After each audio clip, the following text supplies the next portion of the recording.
Hello dear future officer, स्वागत है आप सभी का ओनली के टारगेट प्लान 2021 में। करंट अफेयर्स का हम यहाँ रिवीजन करने वाले हैं एमसीक्यूज के थ्रू।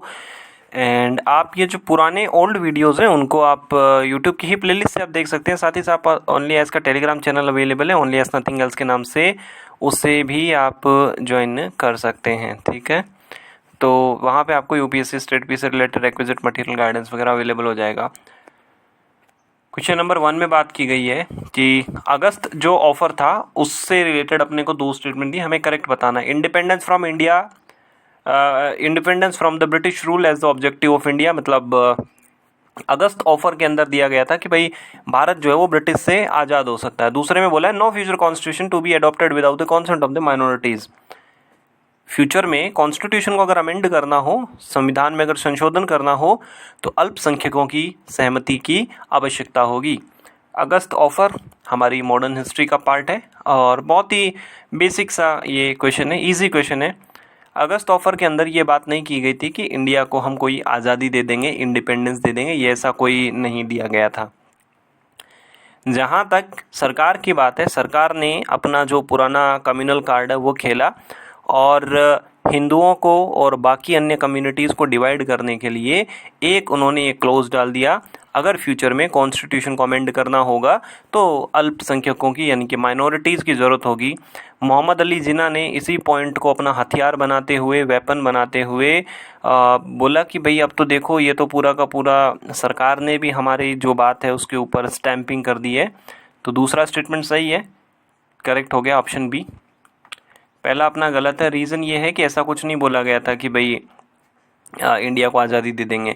दूसरा करेक्ट है, फ्यूचर कॉन्स्टिट्यूशन अगर चेंज करना होगा तो माइनॉरिटीज़ की अनुमति या माइनॉरिटीज़ की कंसेंट की अनिवार्यता होगी, सहमति की आवश्यकता होगी। हिंदी में आप इसे यहाँ देख पाओगे। क्वेश्चन नंबर 2 में दिया है कि who among the following were not associated with the communist movement during the freedom struggle. ठीक है, तो यहाँ पे हमें देखना है कि 3 नाम दिए हैं, एम एन रॉय, ऐसे डांगे, मुजफ्फर अहमद। तीनों नाम ही कम्युनिस्ट मूवमेंट से जुड़े हुए हैं। तो ये क्वेश्चन थोड़ा सा जो है इसमें यहाँ पे करेक्ट नहीं, इनकरेक्ट होगा कि कौन से इसमें से नहीं जुड़े थे, इनकरेक्ट हमें बताना है। तो ऑप्शन नंबर डी से हो जाएगा 1, 2 एंड 3।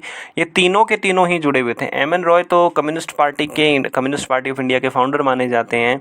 फिर ऐसे डांगे, मुजफ्फर अहमद, ये तीनों का नाम जो है वो कानपुर जो कॉन्स्पिरेसी होती है उसके अंदर इनका नाम आता है। कानपुर वाला जो षड्यंत्र वाला केस जो है, इंग्लिश में आप इसे यहाँ देख पाएंगे, हिंदी में आप इसे यहाँ देख पाओगे। क्वेश्चन नंबर 3 में दिया है कि 1937 के प्रोविंशियल इलेक्शन के बाद में कांग्रेस की मिनिस्ट्री कई प्रोविंसेस में आ गई। सिविल लिबर्टीज़ को एक्सटेंड करने के लिए, उनको डिफेंड करने के लिए कांग्रेस मिनिस्ट्री ने कुछ स्टेप्स उठाए। 4 हमें स्टेप्स की बात की गई, हमें बताना है कि कौन सा कांग्रेस मिनिस्ट्री ने स्टेप लिया था। प्रेस के ऊपर जो भी रेस्ट्रिक्शन थे सबको रिमूव किया गया, कम्युनिस्ट पार्टी से बैन हटाया गया, आर्म्स जो भी कॉन्फिस्केट किए गए थे सबको रिटर्न किया गया, लाइसेंस को रिस्टोर किया गया, पुलिस के पावर्स जो हैं वो कर्ब किए गए। कांग्रेस मिनिस्ट्री जब आई तो लोगों को बड़ी उम्मीद थी कि अब सिविल लिबर्टी, जो जनता की, आम जनता की जो फ्रीडम है, स्वतंत्रता है, उसे अब कोई नुकसान नहीं होगा। कांग्रेस की जहाँ जहाँ पे भी मिनिस्ट्री है उन्होंने काफ़ी अच्छा काम किया। प्रेस के ऊपर से रेस्ट्रिक्शंस उन्होंने रिमूव किए, पहला सही है। कम्युनिस्ट पार्टी को जो बैन था वो रिवॉक की बात है, इसे 2 नंबर स्टेटमेंट को अभी हम यहाँ छोड़ देते हैं। आर्म्स से जो रेस्ट्रिक्शन थे उनको रिमूव किया गया, लाइसेंसेस को रिमूव किया गया, लाइसेंस को रिस्टोर किया गया। पुलिस के पास जो पावर थे, इनफाइनाइट, अनंत जो पावर हो चुके थे पुलिस के पास, उनको कर्व किया गया। तो अब हमारे पास क्या आता है, 1, 3 and 4 and all of the above. बात आती है कम्युनिस्ट पार्टी से रिलेटेड कि भाई कम्युनिस्ट पार्टी से बैन हटाया गया, नहीं हटाया गया। तो कम्युनिस्ट पार्टी से बैन जो है वो रिवॉक नहीं किया गया था, क्योंकि सरकार को ये अंदेशा था, सरकार को ये लग रहा था कि कम्युनिस्ट पार्टी वाले देश के लिए कुछ खतरा साबित हो सकते हैं। तो option number C 1, 3 and 4 is correct. पहला सही है, दूसरा गलत है, चौथा भी हमारा स्टेटमेंट सही है। हिंदी में आप इसे यहाँ देख पाओगे। एंड यहाँ पे ये पूरा दिया हुआ है, इसको आप देख सकते हैं। कांग्रेस की मिनिस्ट्रीज़ कहाँ कहाँ बनी थी, जो ब्लू कलर में है वो कांग्रेस की मिनिस्ट्री यूनाइटेड प्रोविंसेस में, नॉर्थ वेस्ट फ्रंटियर प्रोविंसेस में, बॉम्बे, सेंट्रल प्रोविंसेस, मद्रास, बिहार और उड़ीसा, बंगाल, यहाँ पे ये सिंध भी हो गया, एंड असम के अंदर 11 जगह पे ये था।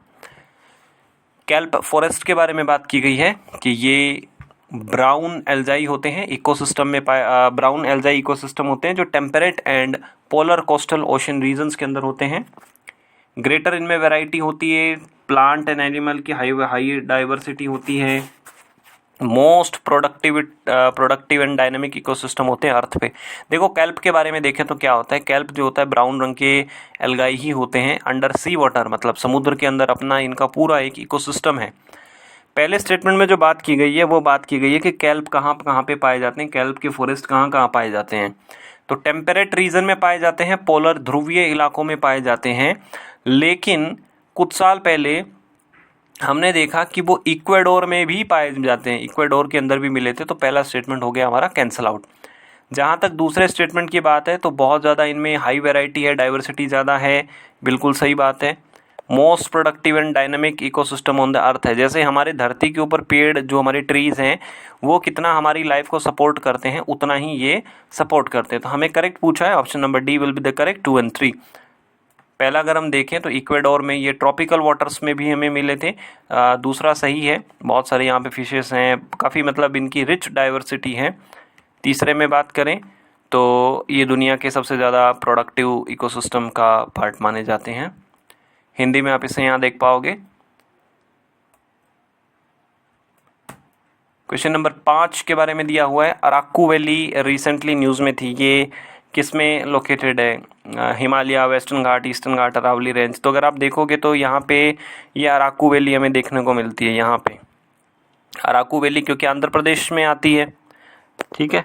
अब क्योंकि आंध्र प्रदेश के अंदर अगर ये आती है अराकू वैली तो ऑब्वियस सी बात है कि ये ईस्टर्न घाट, हमारे जो पूर्वी घाट हैं उसके अंदर ये मिलेगी। तो ऑप्शन नंबर सी आ गया, पूर्वी घाट के अंदर ये हमारे पाया जाता है। तो विशाखापत्तनम से लगभग 114 किलोमीटर है और उड़ीसा के ये बॉर्डर पे है, ठीक है।